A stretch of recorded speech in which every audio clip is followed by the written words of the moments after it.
Madame, Monsieur, bonjour. Le premier tour de l'élection présidentielle aura lieu dans 3 mois. Comment les partis du centre, de la droite et de l'extrême droite préparent-ils cette échéance ? Quel est le bilan d'Emmanuel Macron ? Quelles sont les propositions de ses différentes forces politiques ? Quels sont les enjeux vus de l'Aquitaine ? Voici les thèmes que nous allons aborder aujourd'hui dans Dimanche en politique. 3 invités aujourd'hui sur ce plateau pour débattre. Catherine Fabre, députée La République En Marche de Gironde, soutien d'Emmanuel Macron. Edwige Diaz, conseillère régionale Rassemblement National de Nouvelle-Aquitaine, membre de l'équipe de campagne de Marine Le Pen. Et Nicolas Florian, conseiller régional Les Républicains, ancien maire de Bordeaux, membre de l'équipe de campagne de Valérie Pécresse. Mesdames, Monsieur, bonjour. Merci d'avoir accepté notre invitation ce dimanche matin. Alors, la semaine politique a été particulièrement agitée par le débat sur le pass vaccinal, notamment à l'Assemblée nationale.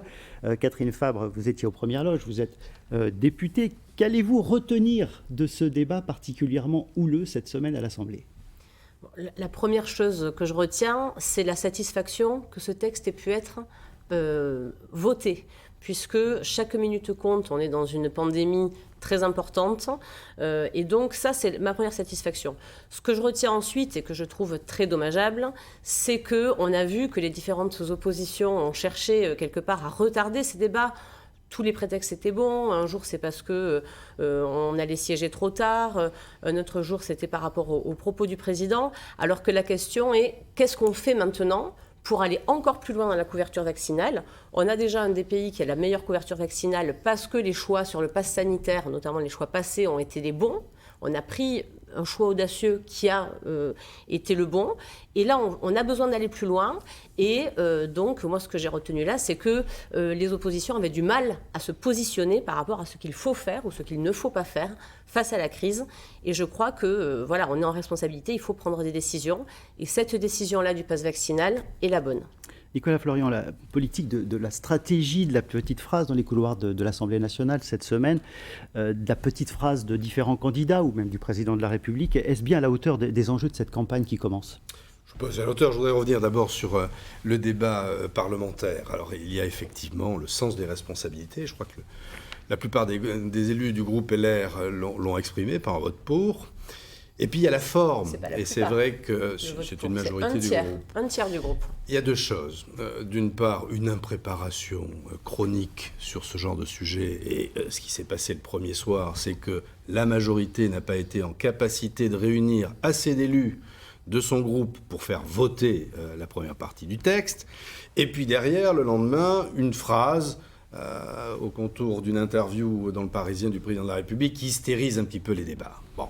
Tout ça n'a pas favorisé une sérénité autour de ces débats. Sur le fond, moi je répète, et c'était la position de Valérie Pécresse, nous étions pour l'adoption, et ça a été heureux que ça soit adopté. Ce qui n'a pas été le vote. Il faut rappeler quand même un certain nombre de choses.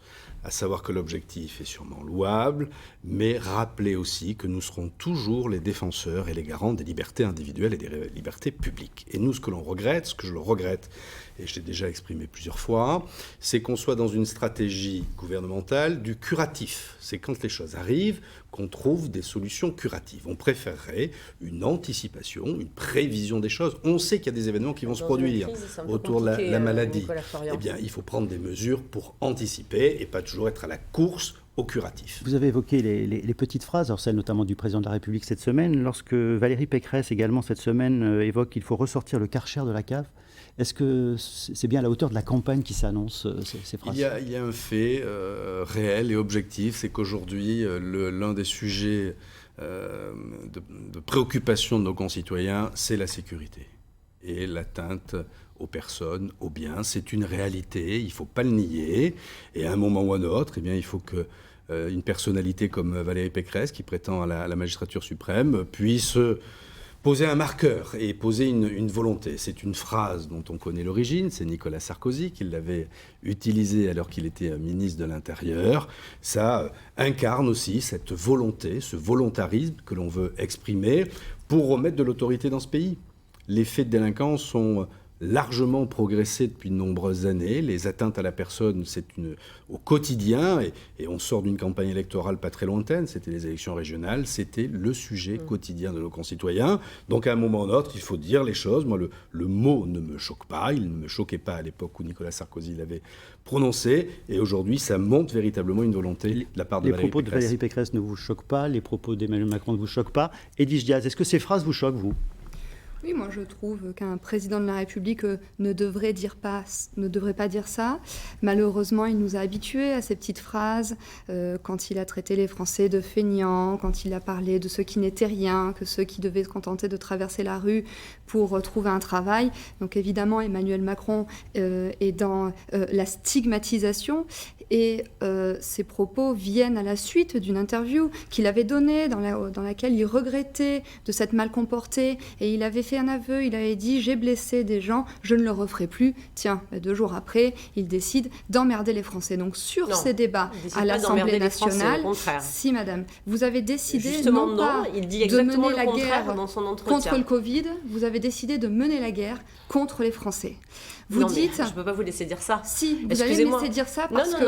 Madame la députée. C'est pas ce qu'il dit dans son entretien. Il dit justement, je ne veux pas emmerder les Français. Oui, mais là, c'est une contre-vérité. Vous emmerdez les Français parce que vous assénez des mesures absurdes depuis le début de cette crise. On se souvient tous qu'à un moment donné, les stations de ski étaient ouvertes, mais pas les remontées mécaniques. On se souvient tous qu'on pouvait acheter des sapins de Noël, mais pas des décorations de Noël. Aujourd'hui, eh bien, on peut aller au cinéma, mais pas manger de popcorn, et on nous demande d'ouvrir la fenêtre, alors que quand on est dehors, on doit porter le masque. Et vous parliez tout à l'heure, Madame la députée, de l'irresponsabilité de certaines personnes. Moi, j'ai envie de vous poser une question, en fait. Qui est le plus irresponsable dans tout ça ? Est-ce que c'est pas peut-être le gouvernement ou les députés qui refusent toutes les propositions des oppositions ? Moi, j'aurais bien aimé que vous acceptiez les propositions de Marine Le Pen quand elle dit qu'il faut analyser les eaux usées, quand elle dit qu'il faut remettre la gratuité On va laisser répondre Catherine Fabre, si vous voulez bien, vous venez de l'interpeller. Qu'il faut réintégrer les 15 000 soignants que vous avez décidé d'exclure du monde médical, et surtout quand vous avez décidé de fermer 5 700 lits en pleine pandémie. Les conséquences de vos décisions seront dramatiques. Catherine Fabre, s'il vous plaît. Bah oui, moi je trouve que vous avez des indignations vraiment à géométrie variable, parce que qui en ce moment est en train justement de mettre le système de santé à mal ? Vous parlez des soignants. Les soignants aujourd'hui, ils sont exténués par le fait de voir venir des non-vaccinés qui ont le Covid et qui mettent en danger le système de soins. Et je finis parce que vous nous dites qu'on a géré la crise à la question. Combien n'importe il y a de personnes en réanimation actuellement ? Moi, je vous dis, la France, par rapport aux autres pays, si on se compare, il se trouve qu'elle a plutôt bien géré la crise. Que ce soit d'un point de vue sanitaire... vous êtes là pour vous jeter des fleurs. Mais écoutez, on a des chiffres. Les chiffres sont juges de paix. Les chiffres, aujourd'hui, on a la meilleure couverture vaccinale. Pourquoi est-ce qu'on a la meilleure... Vous ne voulez pas répondre parce que vous ne savez pas, ou alors peut-être parce que vous connaissez la réponse. On va laisser Catherine Fabre terminer son propos, s'il vous plaît. Pourquoi est-ce qu'on a la meilleure couverture vaccinale ? Parce qu'on a pris le risque de faire le pass sanitaire au moment où les oppositions ne prenaient pas leurs responsabilités. Vous dites qu'il faut vous écouter. Le problème, c'est que vous ne proposez rien. Vous n'êtes que dans l'épouvantail. Vous ne faites qu'inquiéter les Français. Donc, excusez-moi, mais les décisions qu'on a prises, elles étaient courageuses. On n'a pas été suivis, et il se trouve que c'était les bonnes. Tous les autres pays nous ont suivis. On va écouter Nicolas Florian qui veut réagir également sur ce thème. Concernant l'économie, nous avons aussi bien géré cette crise. Nicolas Florian va prendre la parole ensuite. Concernant l'économie, nous avons également bien géré cette crise, puisque là aussi, quand on se compare, on a mis sur la table 240 milliards d'euros pour protéger les emplois, pour protéger les entreprises, pour protéger les salaires. Et aujourd'hui, on est le pays qui a le taux de croissance le plus élevé de la zone euro. On est le pays qui a le taux de chômage le plus bas de la zone euro. 7,3%, ça ne s'est jamais vu depuis 2008. Est-ce que l'Espagne on essaye de s'écouter, de s'entendre. Non. Est-ce que l'Italie a ses résultats? Non. Est-ce que l'Allemagne a ses résultats? Non. Est-ce que le Royaume-Uni a ses résultats? Non. Merci. Donc Nicolas Florian, s'il vous plaît, Nicolas Florian. L'État, en termes de santé publique, aujourd'hui, c'est reconnu. On a un système de santé qui est à bout de souffle. Et il faudra, à un moment ou à un autre, prendre des dispositions pour redonner des moyens supplémentaires, et pour les soignants, en termes d'équipement, parce qu'aujourd'hui, notre système de santé et l'hôpital est en grande souffrance, et la crise du Covid nous l'aura démontré. Sur les mesures qui ont pu être prises ou pas prises, moi je redis, qu'on considère qu'on a été dans une impréparation, une forme d'amateurisme sur beaucoup de sujets. Souvenez-vous de la période où on nous expliquait que le masque ne servait à rien. C'était Olivier Véran qui expliquait ça au journal de 20h, ou le directeur de la santé publique. Et puis après, vite, il fallait des masques. Et puis, bon. Donc tout ça est fait preuve quand même d'une forme d'impréparation et surtout du manque d'anticipation. Sur la phrase du président de la République, c'est regrettable de dire qu'on souhaite emmerder les Français. Non, ou on impose le vaccin, et il devient obligatoire, ou il n'est pas obligatoire et on n'a pas emmerdé les gens. Surtout quand on rajoute que ça devient des non-citoyens. Je trouve ça assez grave, ça ne fait que hystériser le débat, parce que là c'est en marge de la campagne présidentielle. On sait tous que dans une campagne, il y a des fois des phrases un peu excessives. Mais c'est le président de la République qui s'est d'ailleurs toujours pas déclaré à l'élection. Donc il devrait aussi apaiser. Et parmi, si on devait parler du bilan de cette mandature, des choses qu'on pourrait reprocher au président de la République, c'est d'avoir clivé nos concitoyens. Et moi je voudrais vraiment revenir sur la question du pass vaccinal, bien sûr qu'on est pour, parce qu'aujourd'hui c'est une question de santé publique et surtout de désorganisation de la société. On voit bien, on en discutait en aparté tout à l'heure, le télétravail vide nos villes, c'est compliqué à l'école, on voit bien que la vie sociale est fortement impactée, la vie des entreprises. Alors j'entends Cathy Fabre se rassurer sur ce qui a été engagé auprès des entreprises, sauf qu'à un moment ou d'autre, il faudra le payer. Quand est-ce qu'on va payer le PGE et combien ça va coûter au final? Et on ne vit pas dans une économie sous tutelle, sous anesthésiant permanente. À un moment ou un autre, le réveil risque d'être dur. Sur le pass vaccinal, je redis que j'entends que certains de nos concitoyens, considèrent que leurs libertés fondamentales sont en cause. Et je vais au-delà des caricatures et des anecdotes que peut livrer Madame Diaz, mais c'est vrai que c'est souvent anachronique. On vous autorise à aller dans une salle des sports, mais vous ne pouvez pas vous hydrater, vous alimenter. Vous pouvez aller dans les stations de ski, mais pas prendre des remontées mécaniques. Edwige Diaz, on vient de parler du pass vaccinal, de la crise sanitaire. Est-ce qu'à vos yeux, cette crise sanitaire, c'est l'arbre qui masque la forêt? Est-ce que ça vient éluder le reste de la campagne et le reste des thèmes de campagne? Oui, tout à fait. Tant qu'on parle de la crise sanitaire, on ne parle pas du bilan d'Emmanuel Macron. Mais du coup, on va quand même pouvoir le rattacher. Parce que, Madame la députée, je vous indiquais tout à l'heure, on parlait du nombre de personnes en réanimation. Il y a actuellement 3500 personnes en réanimation. Ça fait à peu près 35 personnes par département. Donc, oui, je confirme que vous et les prédécesseurs et vos prédécesseurs ont mis notre système hospitalier à plat. Vous parliez des personnels de santé, c'est vous qui avez décidé d'exclure du système de santé les 15 000 personnels soignants. C'est vous qui avez décidé en pleine crise de fermer 5 700 lits. Donc vous avez un bilan. Vous aurez un bilan qui est indéfendable parce que vos décisions ont des répercussions catastrophiques, notamment sur les enfants. Je ne sais pas si vous entendez le cri d'alarme des infirmières scolaires qui sont en sous-effectif. Non, vous ne l'entendez pas. Vous infligez quasiment de la maltraitance à ces 13 millions d'enfants à qui vous obligez de porter le masque même pendant la récré. Vous vous rendez compte des enfants de 6 ans. On va laisser Catherine Fabre répondre si vous le voulez bien. Et le protocole sanitaire, pardon, mais ça il faut en parler aussi, annoncé à moitié dimanche, annoncé totalement lundi à 1h de la rentrée, modifié hier, enfin... Vous êtes absolument dans l'incurie, dans l'amateurisme. Il n'y a pas d'autre mot. On va laisser Catherine Fabre réagir, s'il vous plaît. Attendez, non. Je ne voulais pas que je réponde à votre question. Si, mais si vous faites des parenthèses aussi longues avant, c'est compliqué. Non, c'est très important sur le bilan d'Emmanuel Macron.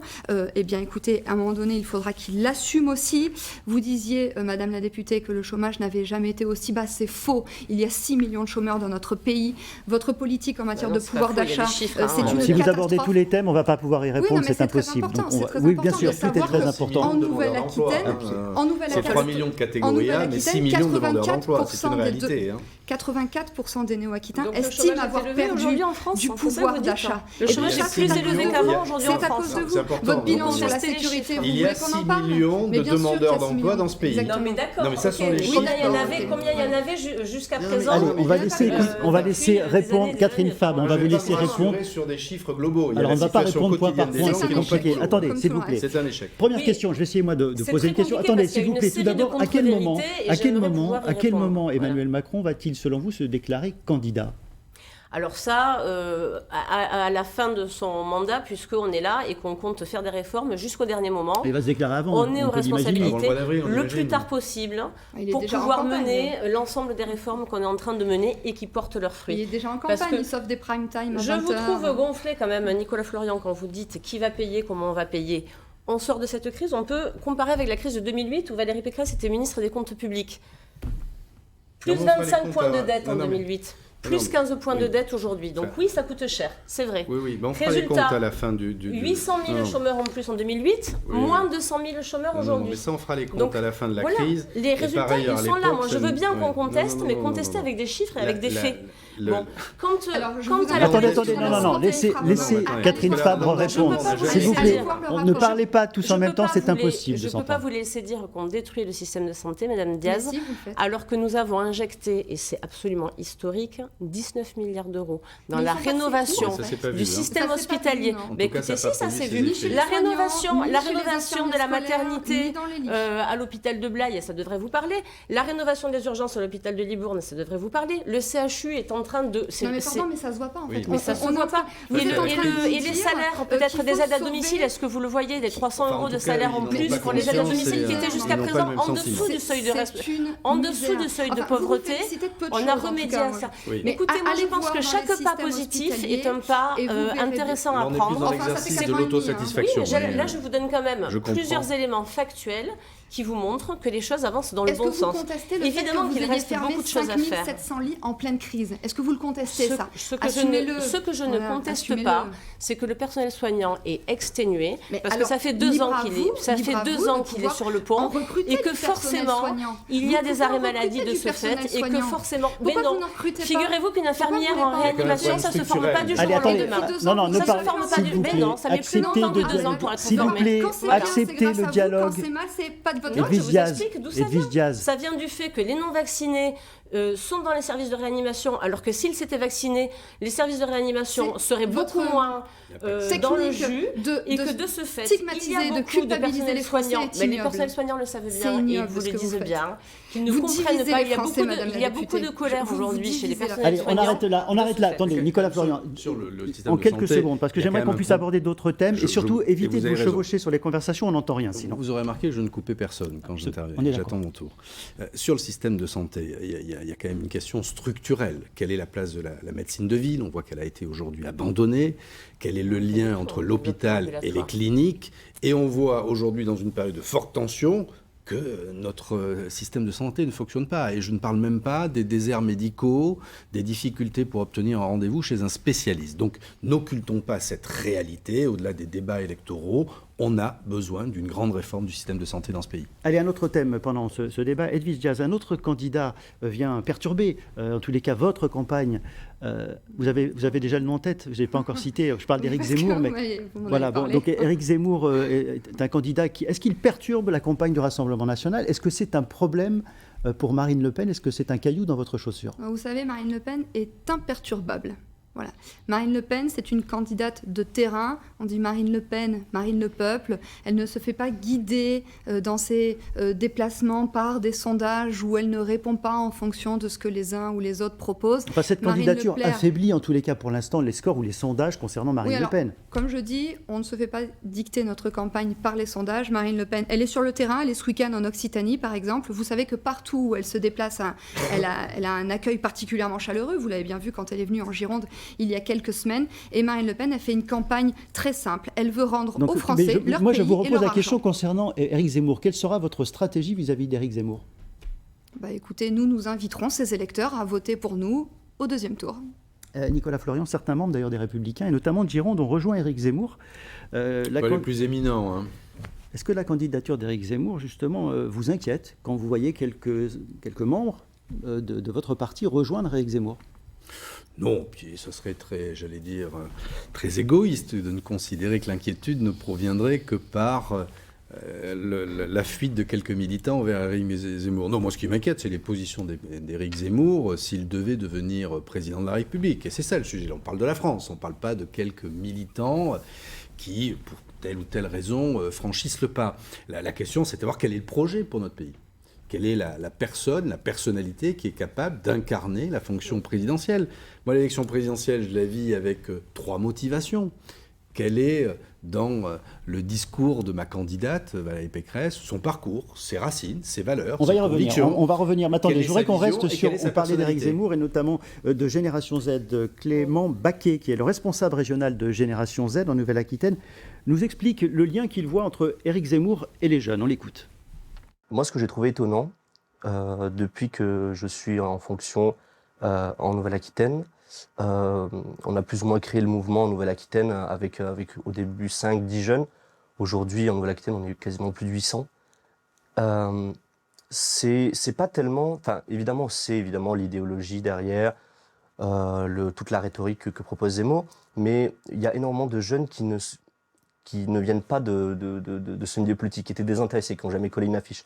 C'est des gens qui viennent et en fait qui trouvent de la cohérence dans le discours d'Éric Zemmour. C'est quelqu'un qui parle vrai, c'est quelqu'un... Aujourd'hui, les gens en ont marre d'un salmigondi qu'on peut avoir avec M. Macron, avec des phrases et, comment dire, le fait que derrière, il se contredit en permanence. Aujourd'hui, Zemmour, c'est quelqu'un qui a une certaine cohérence idéologique. Ça peut plaire, ça ne peut pas plaire, mais au moins c'est logique et il y a une ligne de conduite et on a envie d'y croire. Donc je pense que c'est ça aujourd'hui qui plaît vraiment à la jeunesse. Catherine Fabre, les derniers scrutins ont montré un désintérêt pour les urnes. Comment pensez-vous enrayer cette tendance forte, voire dramatique? Oui, c'est vrai que cette tendance est forte et elle est là depuis longtemps. Moi, je crois que ce qui ramène les gens aux urnes, c'est le fait que l'on tienne nos engagements. Je pense que les élus ont une responsabilité, c'est de se faire élire sur un programme et de tenir ce programme. Et c'est tout l'enjeu finalement de ce débat et de ce bilan, c'est que je pense qu'on a pris des engagements de libérer les énergies, de protéger les Français. On a tenu nos engagements, on a fait des réformes. Aujourd'hui, que ce soit la réforme du travail, la réforme de la formation professionnelle, la réforme de l'apprentissage. Est-ce que vous ne prenez pas le risque de masquer ce bilan à travers des petites phrases qui justement emportent le débat? C'est justement pour ça que je recentre sur ces choses importantes. On a transformé les choses de manière forte et je crois que c'est ça qu'il faut dire aux électeurs. Et pour revenir à la question précédente sur M. Zemmour, je crois qu'en effet, ça pose quand même un problème à Mme Pécresse, qui du coup a du mal à se positionner par rapport à ce qu'elle pense. On a bien vu par rapport à l'Europe. Moi, je vais vous dire, voilà, l'Europe, c'est quelque chose qui nous a valu 70 ans de paix. C'est une institution qui fait qu'on a pu gérer la crise parce que, justement, on a pu avoir des investissements très importants grâce à l'Europe. Quel est le sujet avec Mme Pécresse Le sujet, c'est que Mme Pécresse court après Éric Zemmour, court après Marine Le Pen, en lançant des polémiques comme ça. Elle n'arrive pas à se positionner. Oui. Et sur le pass sanitaire, c'est la même chose. D'une proche d'Emmanuel Macron, ça vaut son pesant d'or, parce que la surenchère et la petite phrase et la pour styliser surenchère, le débat, par exemple, sur l'immigration également. Et je crois qu'il faut, pour faire revenir les électeurs, que chacun se recentre sur ses vraies valeurs, sur ses valeurs à lui, et pas sur les valeurs... Je vous donne la parole et je reviens avant que vous enchaîniez sur justement ce qui a été l'abstention. Ça vous a coûté cher, notamment au niveau de... C'est une élection locale. Pour l'élection présidentielle, on s'aperçoit qu'à chaque fois, c'est à peu près 80% de participation. Certes, mais on voit bien que tous les scrutins sont impactés. Comment est-ce que l'on fait, comment est-ce que la classe politique fait pour remotiver l'électorat? Par au moins 2 éléments. De la sincérité. Et que celles et ceux qui se présentent au suffrage universel soient dans la sincérité. Et la première des sincérités à avoir, c'est que quand on veut défendre un bilan, eh bien on est candidat. Et que le débat puisse avoir lieu sereinement entre le président de la République, qui n'est plus président mais qui devient candidat, même s'il occupe ses fonctions jusqu'au dernier moment, mais pas un président non candidat mais qui fait campagne tous les jours. Ça, c'est la première des choses. Et quand on aura rétabli un petit peu de sincérité dans le positionnement des uns et des autres, ça ira mieux. Deuxième chose, c'est que contrairement à ce que défend Madame Pham, et je comprends qu'elle le défende, elle est dans son rôle, quand on annonce des choses, on fait ces choses. Oui. Quand on fera le bilan détaillé, j'espère que le moment viendra très rapidement, on s'apercevra qu'il y a à peine un tiers des mesures qui avaient été proposées par le président de la République qui ont été tenues. Et que par ailleurs, les conséquences de la politique qui a été menée depuis 5 ans, on en paye le prix aujourd'hui, on en paiera encore plus le prix demain. Sincérité, tenir ses engagements et un projet qui emporte les Français. Il ne s'agit pas d'être lyrique, il ne s'agit pas de parler d'une épopée, mais donner une vision, et notamment pour les jeunes, pour qu'ils reprennent confiance en l'avenir. Merci Nicolas Fleury. Il nous reste 2 minutes dans cette émission. Edwige Diaz, ne relancez pas le débat s'il vous plaît à ce stade. Tout d'abord sur les parrainages, puisque certains partis n'auront pas trop de difficultés à obtenir ces parrainages, c'est clair, parce qu'ils ont des élus, on le sait. Concernant le Rassemblement national, où en êtes-vous à l'heure actuelle ? Oui, à 3 mois du premier tour. Je vous confirme que c'est très compliqué, qu'il nous manque des parrainages. Et c'est pour ça que j'appelle les maires à prendre part à ce devoir démocratique, parce que les maires ont un pouvoir dans cette élection. Est-ce que vous êtes en retard dans le cadre de ces parrainages par rapport à il y a 5 ans ? En tout cas, je peux vous dire que pour l'instant, on ne les a pas. Voilà. C'est pour ça que je lance cet appel aux maires et je leur dis, s'il vous plaît, prenez vos responsabilités et parrainez la candidature de Marine Le Pen. On ne vous demande pas un soutien au programme de Marine Le Pen, mais on vous demande de faire vivre la démocratie et d'utiliser ce droit. J'évoquais l'absentéisme, l'abstention, les problématiques de mobilisation de l'électorat et de l'intérêt des jeunes, notamment pour la vie politique. Qu'est-ce qui fait que les jeunes aujourd'hui n'ont plus envie de voter, ne s'intéressent plus à la politique, ou en tous les cas n'ont pas envie de l'exprimer dans les urnes ? Moi, je pense que d'une manière générale... C'est le discours des candidats, c'est la parole qui est qui n'est plus entendue. Les Français ont été dégoûtés de la politique. Par qui ? En tout cas, ils attendent par les politiques en place. Voilà, je vais vous le dire. Les politiques en place parce qu'ils ont menti. Pardon de dire que M. Véran a passé son temps à nous mentir sur les masques, sur les vaccins, sur le pass sanitaire qui ne serait pas obligatoire, qui ne serait pas conditionné à la 3e dose et qui ne se transformerait jamais en pass vaccinal. Donc en fait, on a eu énormément de mensonges. Et puis surtout, dégoûtés par les politiques en place qui ne tiennent pas leurs engagements. Je suis désolée de le dire, le bilan d'Emmanuel Macron, c'est un échec en matière d'emploi, de pouvoir d'achat, de sécurité, d'immigration. Donc moi, je dis aux gens, s'il vous plaît, vous connaissez Marine Le Pen. Elle incarne la stabilité, elle incarne la cohérence, l'honnêteté. Alors, c'est noté. Soyez courageux, mettez un bulletin Marine Le Pen dans l'urne avant la présidentielle. Monsieur, on a un mot de conclusion également. L'émission est terminée. Merci. Dans quelques instants, le journal de la mi-journée. Excellent après-midi.